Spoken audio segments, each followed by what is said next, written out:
This is continuing coverage. The Black Swan murder trial of Ashley Benefield from the Hidden Killers podcast and True Crime Today. Now back to the courtroom. There's one for the state, one for the defense.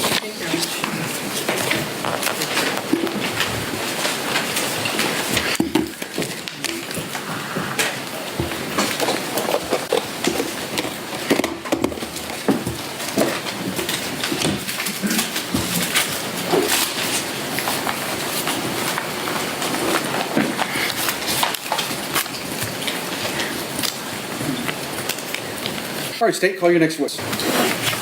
We want the jury. All right, who is your next witness? Oh, Detective Chris Gillum. All right, go ahead and bring the jury in.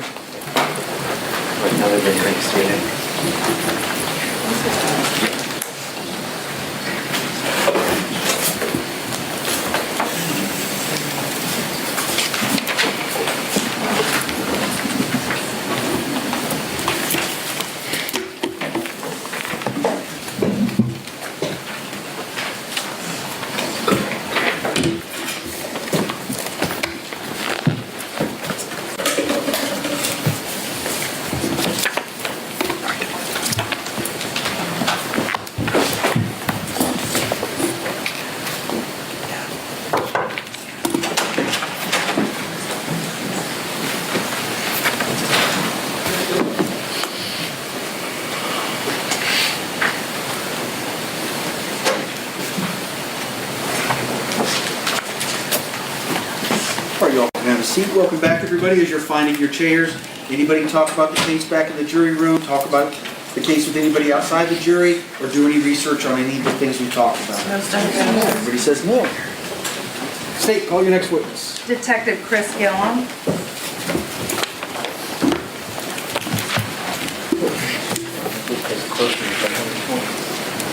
Do you solemnly swear or affirm the testimony you're about to give will be the truth, the whole truth, and nothing but the truth? I do.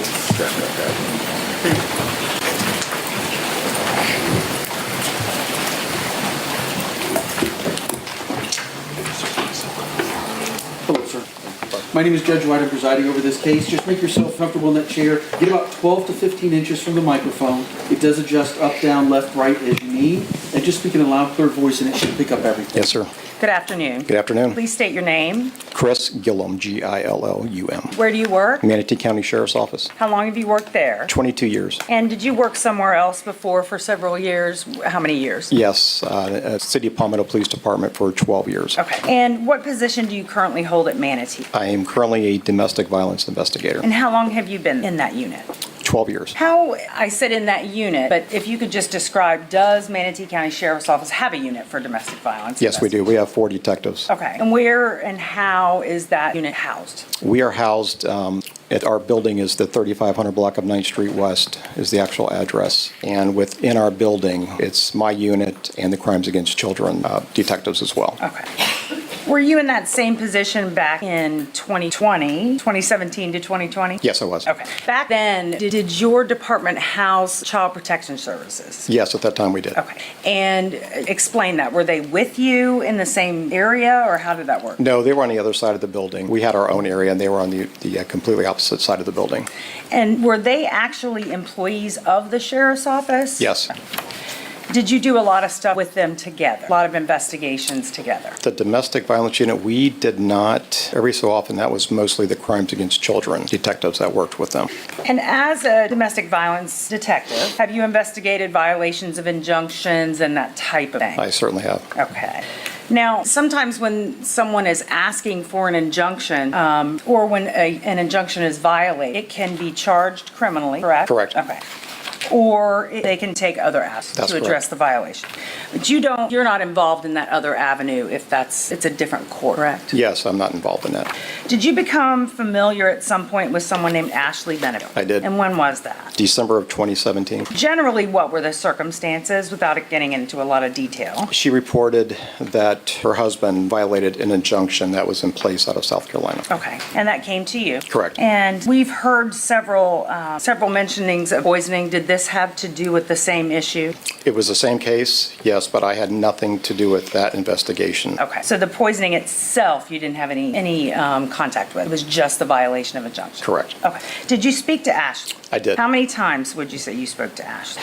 I think a fair number would be 30 to 40. Okay. And generally speaking, was that because you were contacting her or she was contacting you? No, she started contacting me on a regular basis beginning around February of 2018. Okay. And what was she contacting you about? She was wanting to know the status of the case and when Doug would be getting arrested for the violation of the injunction. Okay. And when you do a violation of injunction, when you're investigating a violation of injunction, you can do several things, correct? You can, well, explain what you can do with it. We can make a physical arrest in the case. There could be no charges filed in the case, or we can send the case to the state attorney's office. Okay. So if you send the case to the state attorney's office, what does that mean? We're just letting them make the ultimate decision if they think there's enough for charges to be filed in this case. Okay. So it sounds like there's no charges and then arrest and... So you said Ms. Benefield was calling you asking about the arrest of Mr. Benefield? Yes. Okay. And what did you tell her? That the case was still suspended at that point, and when I had an answer for her, I would let her know. Okay. And so that was the beginning of your conversations, Yes. right? Did she continue to call? Yes, repeatedly, twice a week at least. And speak to you personally? Yes. And what was her comments? What were her concerns? It was the same thing. When was Doug going to be arrested for violating the injunction? Had you ever told her that he was going to be arrested? I did not. At some point, did you decide to forward the charges? I did. And is that to the state attorney's office like we talked about? Yes, it is. Okay. Did you inform her of that? I sure did. Okay. And what was her reaction to that? She was upset that he was not being arrested. Were you able to explain to her that the process and how this was going to go? Were you able to explain the process to her? Yes, I was. Okay. And how did she take that? She was not happy that I was not placing Doug under arrest. Okay.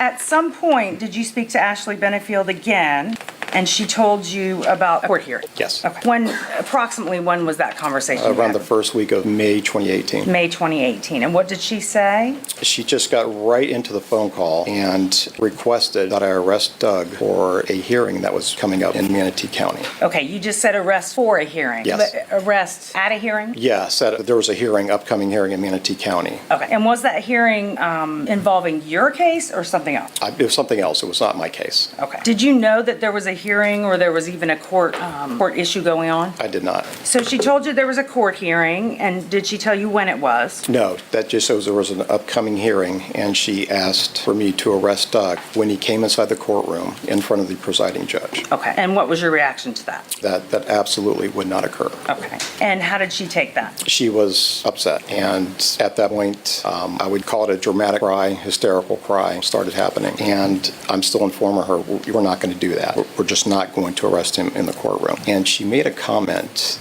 something to the effect of, if the judge sees you arrest him, this will help me keep my baby. So I thought that was a pretty bold statement, and I'm like, I'm still trying to give her the benefit of the doubt. She just gave birth. Maybe she's confused, and I'm trying to explain to her gently, that's just not going to happen, especially not going to happen for a judge to see to help you in a civil matter. And did you, in fact, explain all that to her? Yes, I did. And how did she react? We went back and forth 5 minutes or so. Her just kept requesting to arrest him. I said, that's not going to happen. And her tone turned from the crying to very aggressive, and she says, you will effing arrest him in front of the judge, and I will make sure you do it. What did you say to that? I started pushing back a little bit, and I said, it's not going to happen. Whatever you say or do, you cannot make me arrest somebody in front of a judge, and it's just not going to happen. And what did she do? I guess she started crying again and came out with a comment, something to the effect of, I can't believe you're willing to allow Doug to kill me and the baby. Okay. And that hadn't come up in this phone call. The phone call dealt with me arresting Doug in front of a judge. And then it turned to not arresting him and allowing me to let him kill her and the baby. Okay. So that seemed kind of different to you? Yes. Than what you had previously been told? Yes. Okay. How long did this conversation go on? 20 to 30 minutes. For up to that time, it's probably 20 to 30 minutes. Okay. And during this time, excuse me, did the defendant ever seem to understand the process of what you were saying? No.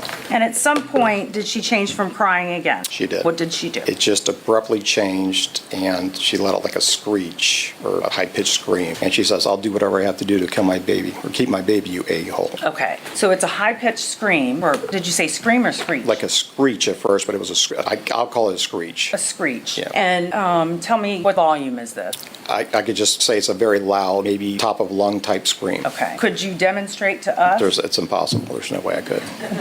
Why would it be impossible? I couldn't get my voice that high. There's no way. So it was loud and it was high. Yes. And she said, can you repeat what she said? I will do anything I have to do to keep my baby, you a-hole. You a-hole. And did she say a-hole? No, she said the full word. Okay. And after she said that, what'd she do? At that point, I had checked out of the phone call, and I was pretty much ready to hang up the phone on her. And she accused me of conspiring with Doug to get her baby taken away. And had you even spoken to Doug about custody of the child? No. Okay. Were there other detectives around you at the time of this phone call? Yes, there were two other detectives. And do you recall their names? Oh, yes, Detective Patricia Hetrick and Detective Brian Moreland. And did they appear to recognize that you were on a difficult call? Oh, they did, and at one point, Brian even asked me if I needed some help. And at some point, how did the phone call end? Ms. Benefield terminated the phone call. And you seem to have a good memory of this call. Yes. And why do you have a good memory of this call? Because in my 12 years of doing this, I never had anybody ask me to arrest someone in front of a judge inside of a courtroom. Now, I have had people call me before and say somebody may be appearing in court that I'm looking for so I can arrest them, but I've never had somebody say, wait until he's inside the courtroom in front of the judge. Thank you. No further questions. Ross? Just a moment, Your Honor.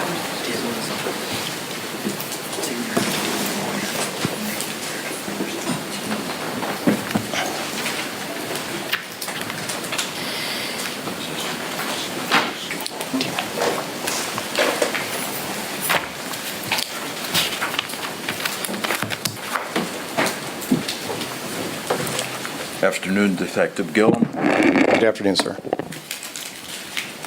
I want to ask you a few questions about report writing. Sure.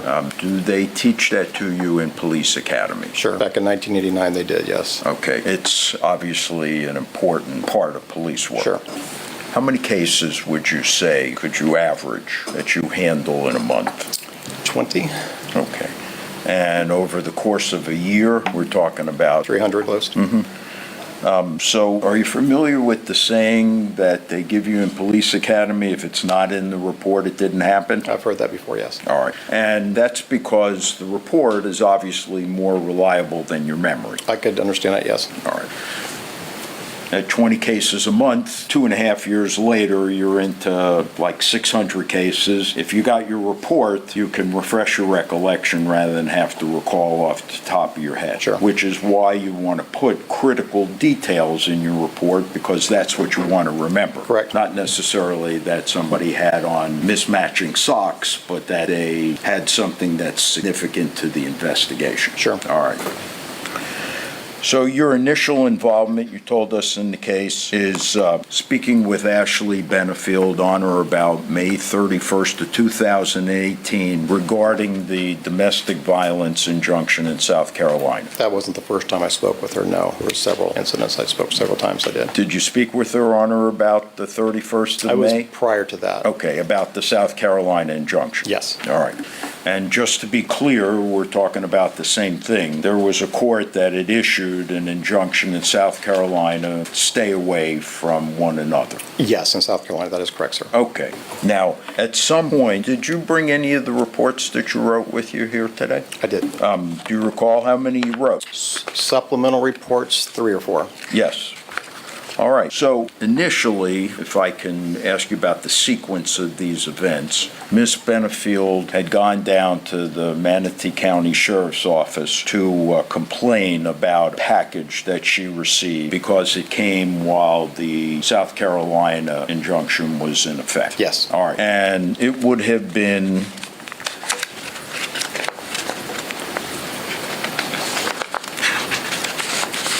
Deputy Wesley Weber, to your knowledge, had requested a capias based upon Ms. Benefield's receipt of that package. Correct. Just so the ladies and gentlemen of the jury understand, a capias is Objection, an arrest Judge. warrant. And Sustained. it's all hearsay. What is a capias? A capias is information where a deputy believes that there's probable cause for someone's arrest. All right. And that was issued by Deputy Wesley Weber. Correct. And that would have been on December 14th of 2017. That sounds correct. Now, a month later,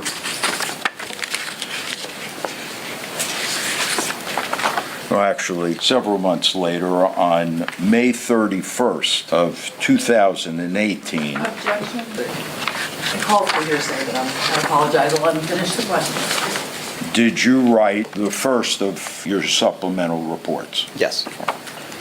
And in that report, you stated that Ms. Benefield, Objection, hearsay. Sustained. in the report, did you indicate, Objection, hearsay. Sustained. did you write anything in your report in describing, Objection. Can you approach, please? hold on, let me have one more shot at it. Did you document in your report anything different than you told us here today about how you characterized Ms. Benefield's demeanor? I didn't go into any details in that supplement at all, in that one. May I show him the report? Judge, can we approach? Yes.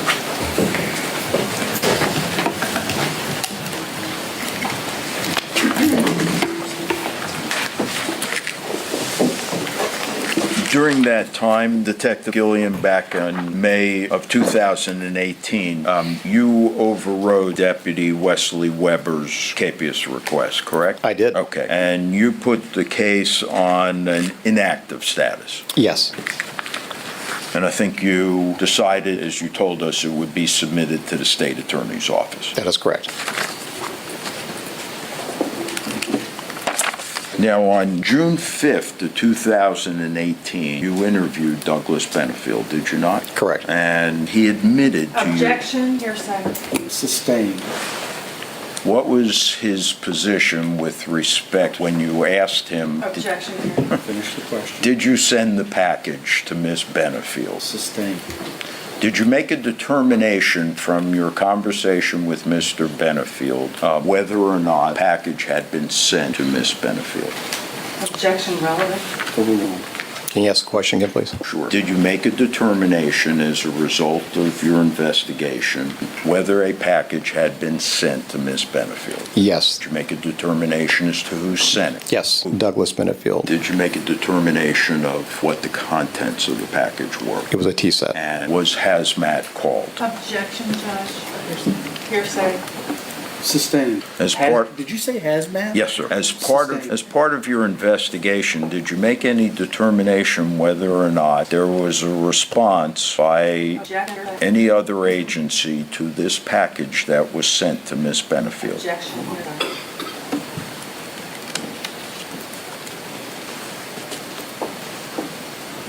Sustained. Did you tell Mr. Benefield that you would be able to unfound the case if he sent you the receipt? Objection. I'm asking him if he told Mr. Benefield. Can you please approach? Did you tell Mr. Benefield? Can you please approach? Can you please approach the bench? Sorry.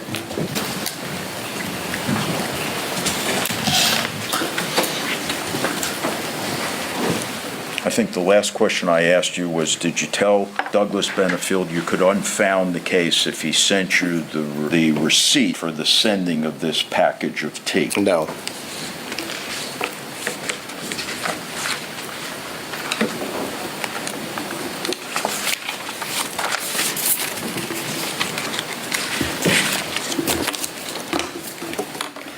So did you write a supplemental report as a result of this interview with Mr. Benefield? Yes.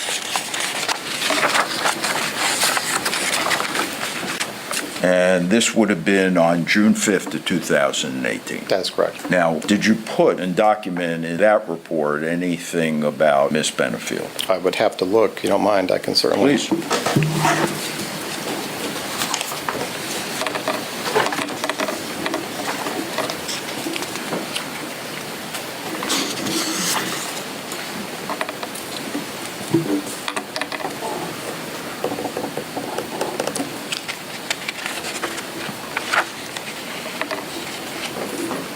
No, I don't see anything about Ms. Benefield in this supplement.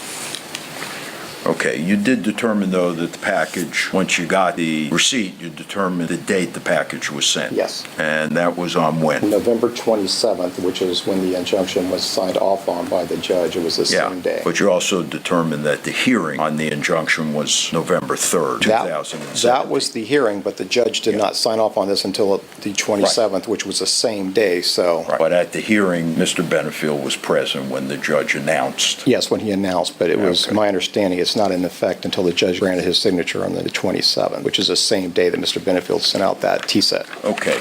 Who is the lead detective in this case? For which case? For the homicide case. I'm not sure. Is it Detective Warren? I don't know. Do you recall contacting Detective Warren on November 30th, 2020 at 7:47 a.m.? I do remember contacting him. I'm not sure if that's the date, but yes, I did. Okay. And do you now recall that Detective Warren is the lead homicide investigator? I'm not sure if he was the lead. I know that he was at that scene, but I'm not sure if he's the lead investigator. Okay, so you talked to Detective Warren on that day? Yes. You then, 16 days later, Detective wrote another supplementary report, correct? I'm not sure if it was 16 days later. I would have to. Why don't you take a look and see if that report isn't 16 days following your contact with Detective Warren. And when did you say I contacted Detective Warren?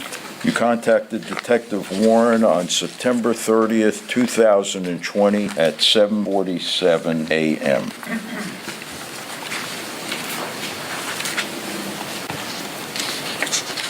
Yes, I entered a supplement on October 15th of 2020.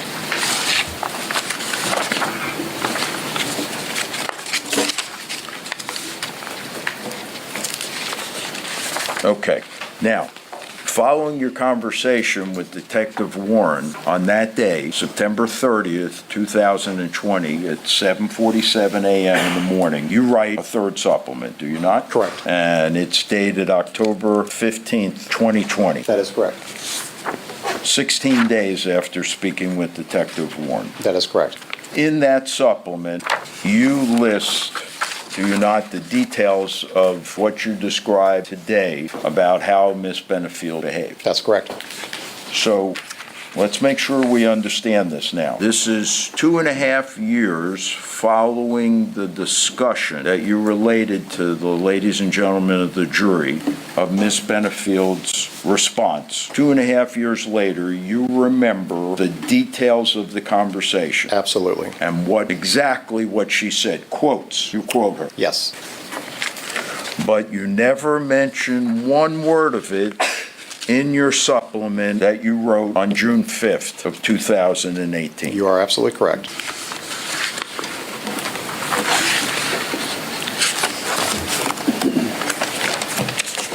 Nothing further. Redirect? Let me just check.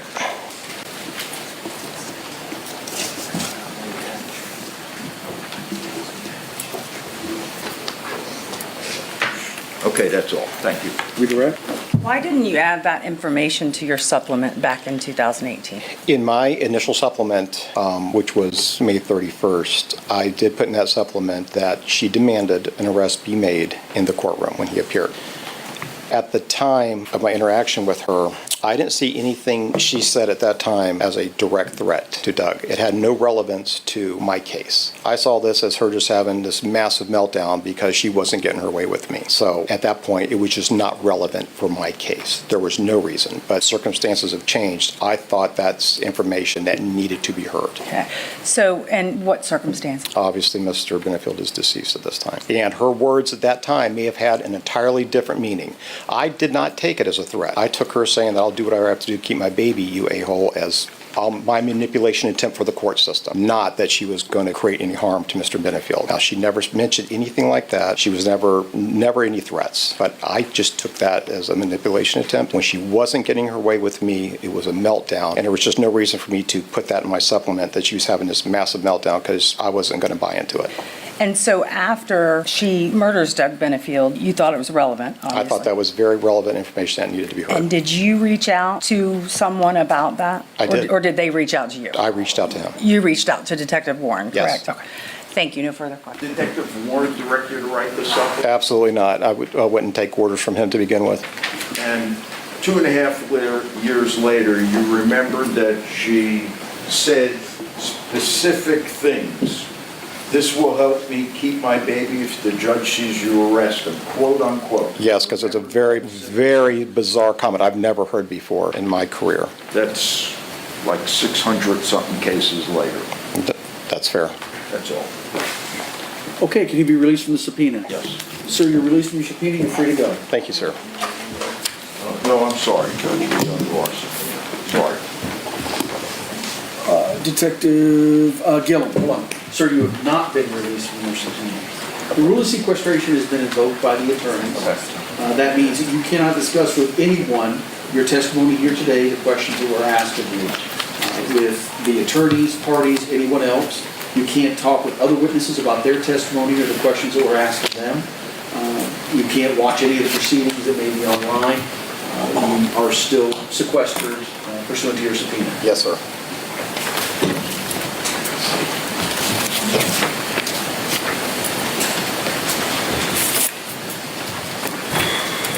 State.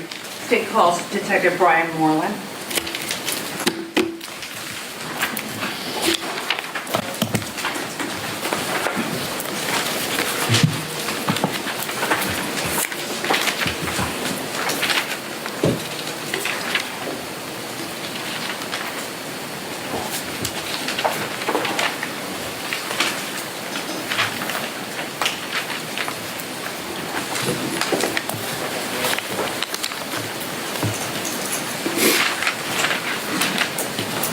Please raise your right hand, please, Warner. Do you solemnly swear or affirm the testimony you're about to give will be the truth, the whole truth, and nothing but the truth? Yes, ma'am.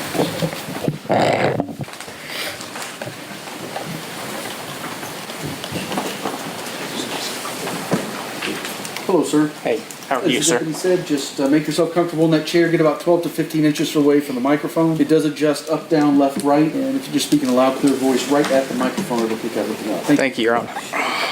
Good afternoon. Good afternoon. Please state your name. Detective Brian Moreland, How do you spell both names? BrianMoreland. And we've had some testimony about a Judge Moreland. I just want to make it clear, is there any relation between you and Judge Moreland? No, ma'am. Okay.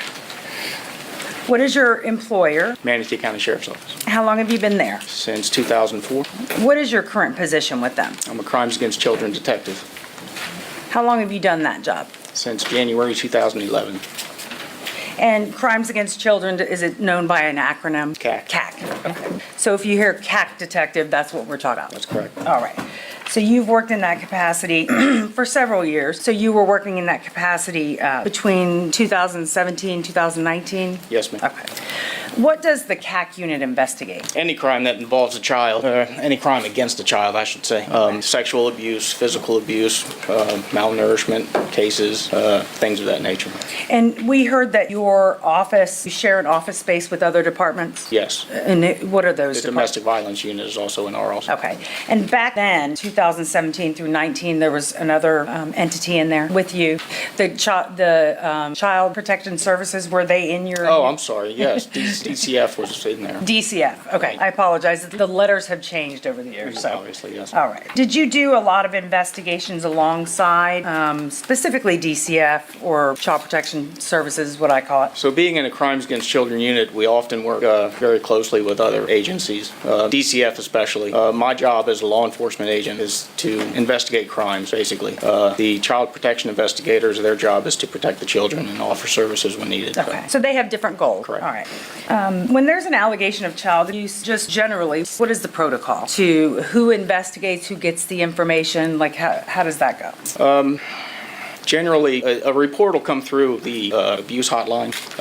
Law enforcement gets notified, and DCF, or child protection investigator, will get notified, assign the case, and go out. And we usually do that in tandem. Okay. So we're all there at the same time, and like we said before, different goals. Different when we goals, but get you're there at the same time, That's typically? correct. Okay. And sometimes reports can come in, someone can just walk into the station, correct? Oh, yeah. Or call or do something Yes. like that with the sheriff's And office. if we get it first, then that deputy, whoever's writing that report, can contact the abuse hotline. Okay.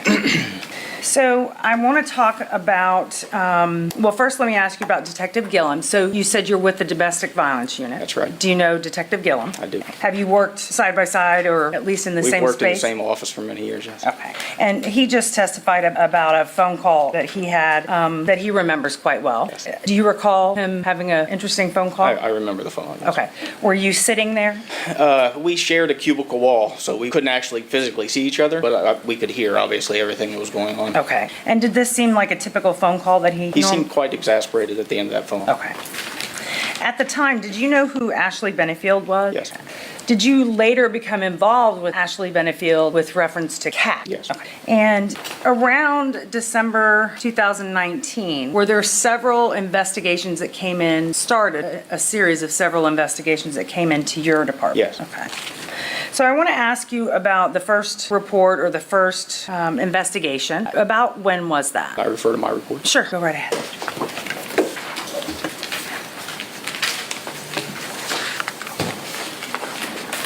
December 10th, 2019. Okay. And generally speaking, what was the complaint? Judge, based on prior motions and we... Yes, sir, I understand. Overruled. Go ahead. Thanks, sir. This investigation involved allegations of sexual abuse. Okay, so sexual abuse, obviously of a child. Yes, ma'am. And who was the child? Emerson Candy. And who was complaint against? Douglas Benefield. Objection, oh, I'm sorry, withdrawn. Is it the same objection? No, withdrawn. Oh, go ahead. So did you get assigned to the case? Yes, ma'am. Right. And so just as a matter of procedure, when you initially, when Manatee County Sheriff's Office gets a case, you're not initially assigned right away, right? No. What happens before you get it? Generally, what happens in cases like this is, however we receive the report, whether it be through the hotline, whether it gets reported directly to the sheriff's office, a uniformed deputy along with a child protection investigator will go out to the scene. The uniformed officer will normally write the information down in a report, and that information gets filtered through our supervision, and if it needs to be assigned, it's assigned. Okay, so theoretically, on this particular complaint, there had been some work done before you got it? That's correct. Okay, and then did you continue that investigation? Yes, ma'am. And as part of that investigation, was Emerson sent to the Child Protection Team? Yes, ma'am. And what is the Child Protection Team? The Child Protection Team is a state-funded team that, for Same objection, Your Honor. Sustained. my criminal investigations. Oh, I'm sorry. Sustained. Next question. Okay, did you talk to Douglas Benefield? Yes, ma'am. Okay, did you also speak to Ashley Benefield? I don't recall if I spoke with Ashley on that particular case. I believe she was interviewed already. Okay, and what did you do with the case? Were any charges filed? No, ma'am. Okay. So I want to talk to you about the second report, and that was what date? Report date was March 21st, 2020. Okay. March 1st. 2020. Generally speaking, what was that allegation? That was a physical abuse allegation. Okay. Physical abuse against, Douglas Benefield. and the victim of that would have been? Emerson. Okay, same parties. And how old was Emerson at the time, approximately? 2 years old. And again, the same question, had some things been done before you got the case? Yes. All right. Did you continue that investigation? I did. And at some point, did a second complaint come in before you were finished? On the 23rd, so March 23rd, 2020. Yes. Okay, so a couple days later. And what was this complaint? It was again physical. Different than what came in a few days before? Yeah. Okay. Did you investigate those two things together? I put them in the same reports. Okay. And what did you do with those cases? No charges were filed. And I'd like to talk to you about the third report. When did that come to MSO, or when did you get it? April 5th, 2020. Okay. And generally speaking, what was that allegation? Physical abuse. Of Emerson? Yes. And by Doug Douglas, Benefield? yes. And once again, before it was over, did you get another complaint? On the 27th, another deputy responded. Okay. And what was that complaint? Again, physical abuse. Same parties? Yes. Did you again investigate those two case numbers together? Yes. And what did you do with those cases? No charges were filed. At some point, were you a part of what's called a staffing? Yes. And what is a staffing? A staffing is when the entities, as I mentioned before, come together and try to find a good way or moving forward, a good way to protect the child. Okay. And did you attend a staffing on this particular case? The plethora of The cases, Benefield, yes. And as a result of that, were Ashley and Doug assigned to go to therapy with Dr. Broder, or not therapy, an evaluation with Dr. Broder? Yes, ma'am. Okay. Thank you. No further questions. Cross? Yes.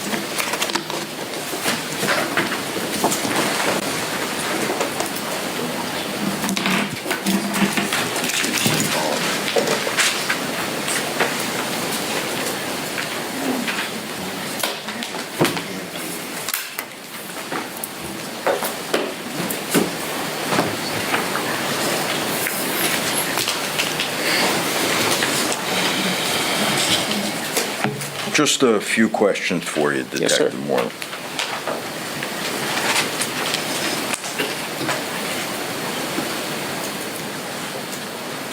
The cases that you referred to, I think you said there were 5 of them. Yes, sir. I don't want any details. Okay. Those cases have to be reported, correct? Yes, That's how they're initiated. that's correct. And would it be safe to say that in this case, the reporters, without any names, the reporters were, Objection calls for hearsay. Go ahead, finish your question. reporters were not all the same. That I wouldn't know. I'd have to go look.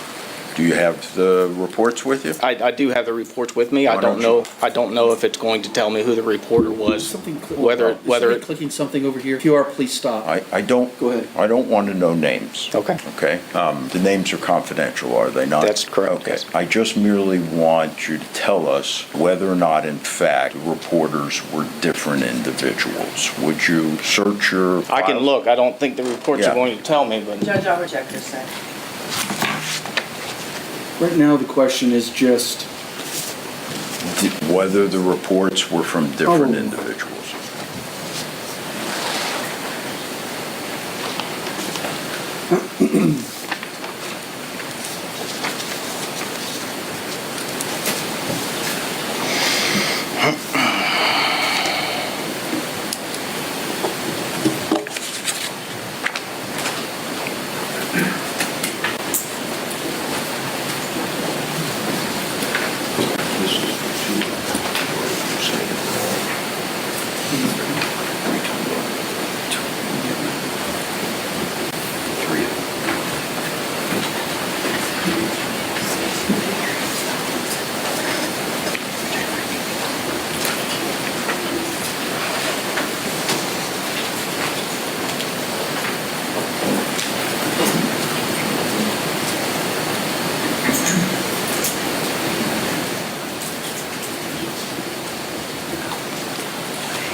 so it appears the report on 12/10/2019. I just want to, because we're in a bit of a delicate area, Detective, I just want to establish whether or not, if in reviewing your reports, you're able to tell us if the reports were initiated by different individuals. By looking at my reports, I cannot tell you that indefinitely. Did you at any time personally interview Ashley Benefield?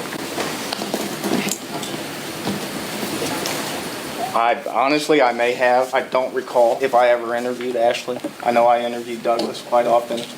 Initially, when I get these cases, the Did you- I'm sorry. interviews with her were already completed. So. Did you at any time personally interview the child? No.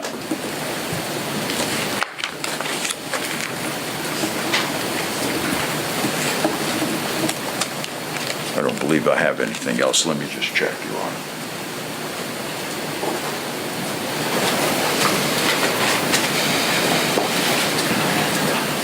That's all, Your Honor. Thank you. redirect. I believe you said, with respect to did you interview Ashley, that you said by the time it gets to you, a lot of times those interviews have been done. That's correct. And that would be by who? Uniform. Uniform.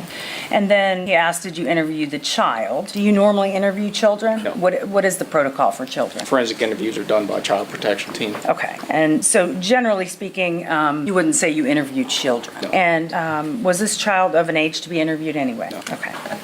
No further questions. Sir, can this witness be released? I'm sorry. Can this witness Yes. be released? I'm sorry. Mr. Taylor, can this witness be released? Yes. Sir, you're hereby released from your subpoena. You're free to go. Thank you. Thank you. All right, members of the jury, we came back early. We went to an early lunch, so we got back a little bit early. It's now, I think, a good time to take our mid-afternoon break. It is about 2:50. So how about if we take, probably end up being about 15 or 20 minutes. So you can go back in the jury room. You are free to use your phones. You need to send and receive texts or emails or phone calls. Just don't talk with anybody about the case amongst yourselves or anyone else. And of course, as we discussed, don't do any research on the people, places, things, or legal topics you've heard anything about.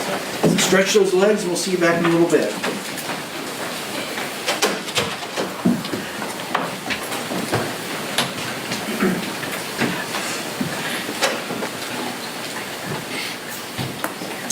All right.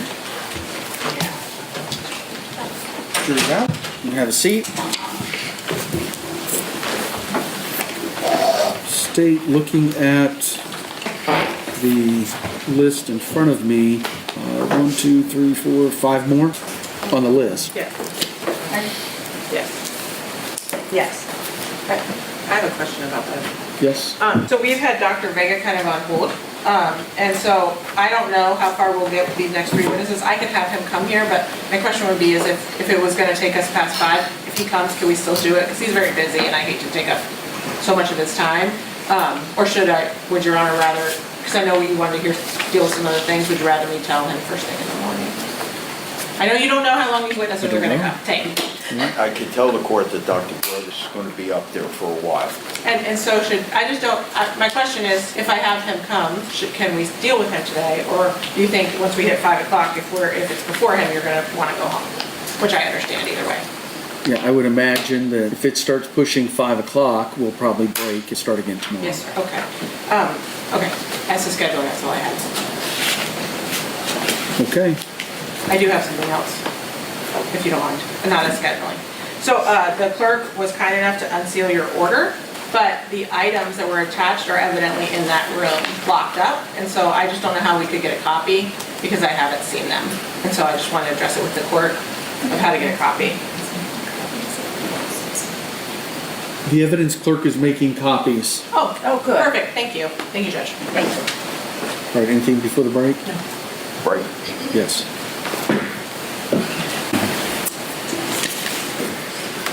All right, we're back on the record.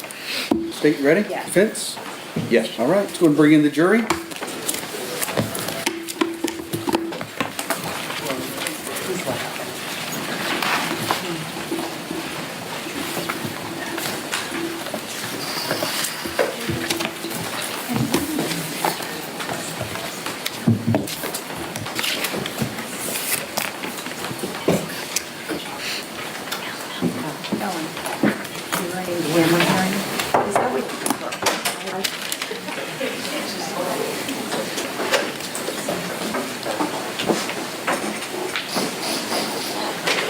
All right, y'all can have a seat. Welcome back, everybody. Did anybody begin deliberations amongst yourselves? Talk with anybody outside the jury about anything about the case? Or do any research on people, places, things, or legal topics you're bringing about? No, sir. Everybody says no. Call your next witness. State. State calls Dr. Brad Broder.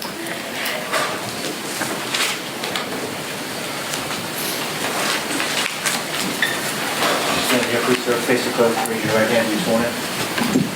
Do you solemnly swear or affirm the testimony about to give will be the truth, the whole truth, and nothing but the truth? Yes, I do.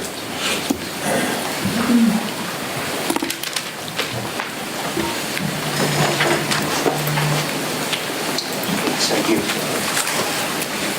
Hello, sir. Good afternoon, Judge.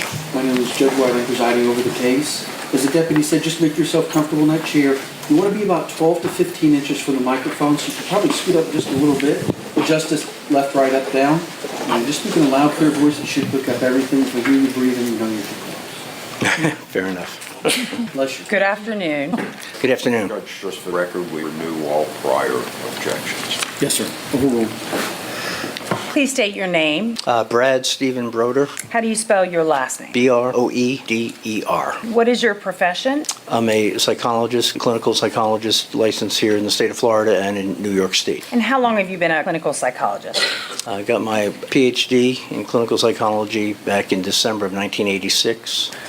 And when did you move to Florida? I think you said New York? You were in New York before. Correct. I first practiced in New York and relocated here in the summer of 96. I was licensed here by February of 1997 and have been practicing here ever since. Okay. And do you have your own private practice? Exactly. I'm a solo practitioner. Okay.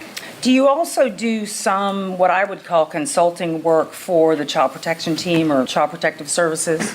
Yes, I've been a consulting psychologist to the Sarasota County Child Protection Team since the summer of 1999, and several years later was hired as a consulting psychologist by the Manatee Children's Services, which is their name for their Child Protection Team, pardon me, and recently been contracted with the Fort Myers Child Protection Team. That's just as of this summer. Okay. And can you just briefly explain what are your duties with reference to being a contractor for the Child Protection Team? What do you generally do? Well, through the Department of Health, each county in the state of Florida is supposed to have a consulting psychologist on their team.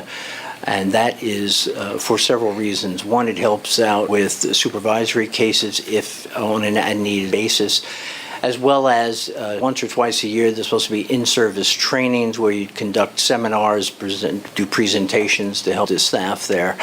But primarily it's to attend the multidisciplinary staffings, which they're asking the consultant to come in and discuss, a certain case, what might be going on, if you have any kind of impressions or recommendations. Based upon those kind of meetings, then sometimes the psychologist myself would be asked to conduct an evaluation. Okay. And ultimately, were you asked to conduct an evaluation of Doug and Ashley and Emerson Benefield? I was specifically asked to conduct psychological evaluations on each of the parents, both Doug and Ashley, but not their child, Emerson. Okay. The child was pretty young, correct? 2 years, 4 months to be exact, during the time I did the evaluation in the summer of 2020. Okay. So you started the evaluation about when? You said summer, but... I believe it was June 1st to be exact when I first met Ashley, and the next day I had met Doug for the initial intake interviews. Okay. And what was the general goal?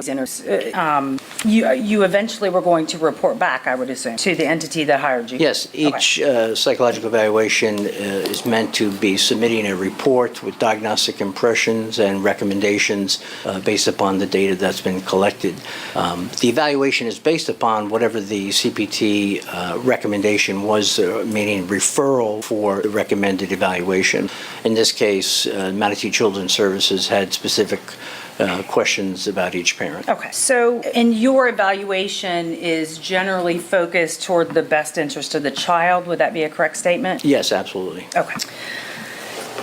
So you said you first began this around June 1st of 2020? That's correct. Did you ultimately complete evaluations of Doug Benefield and Ashley Benefield? Yes, I did. Okay. And as part of this evaluation process, did you review documents? There's a series of steps in any thorough psychological evaluation, which includes collateral data, which is both defined as interviewing other people as well as reviewing documents, yes. Okay. And did you do that? You reviewed documents? If I may, I just brought the reports along with me in case I had to refer to them. But yeah, there was Sure. a series of documents reviewed for each of them. Okay. And we don't need to get into specifics about what the documents were, but you did review several documents for each of them. I certainly did, yes. Okay. And what is a collateral interview? That's when I ask each person to give me a couple names of people that they think understands their situation best that I could contact and call and just do kind of a phone interview. If possible, obviously a face-to-face interview is preferable, but based upon where people are situated and located, sometimes it's just easier to have that telephone conversation. So there are certain people, like the people through Manatee Children's Services, that I was going to be speaking to, for example, Kimberly Griffin, who is the case coordinator. But But in addition to that, I asked both Ashley and Doug for their own people that they'd want me to speak to. But then, of course, doing the evaluation, I have the kind of wherewithal based upon what I learned from them if there are other people I need to speak to or that I believe I should speak to in order to get a more complete picture of the individual. Okay. And did you, in fact, do that with reference to both of them? Speak Yes, to collateral contact? Yes, I did. Okay. Did you meet with Doug and Ashley and Emerson together or separate? Given the structure of their family unit, I had multiple interviews with each of them individually. I had several interviews with them together, a couple of interviews with them together as the couple, but several additional interviews with them when they would exchange Emerson at my office and when we would, kind of see how that the drop-off or the exchange goes. But I had also seen each parent with the child both in their residence as well as in my office. So there were multiple interviews. Okay. So this sounds pretty extensive. So how much time did it go on over? Throughout the summer of 2020, I think the report was actually completed and submitted on September 14th of 2020. So I want to speak with you about Ashley specifically. Did she ever show any hesitation about meeting you with Doug present? No. Okay. Did she act differently when she was with Doug meeting you as opposed to when she was not with Doug meeting with you? As I had indicated or described in my report, she did demonstrate or present with a different demeanor when seen together versus when I would just see her individually. Okay. And when you saw the two of them together, did they discuss the plans for going forward? And I'm talking about moving. So did they discuss that with you? Ashley had made it very clear that she had every intention and desire to relocate back to her home state of Maryland.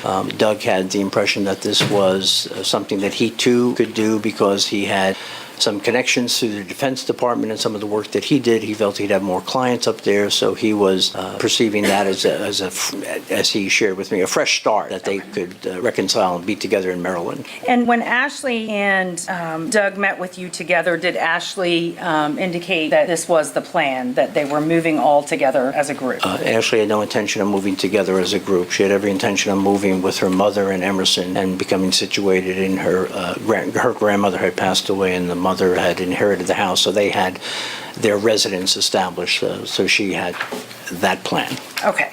And so I guess I wasn't being very clear. Were they moving their items together, like same U-Haul truck? No, absolutely not. Okay. So Ashley never told you about that?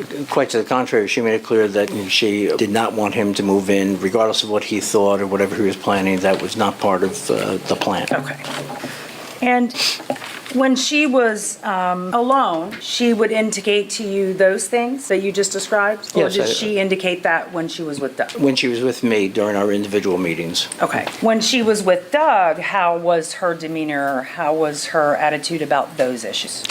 She would basically respond in a very deferential way. She would let him say what he wanted to say, but my focus was not so much on what their future plans were. They weren't even officially divorced. My focus was, again, getting back to the point about the best interest of the child.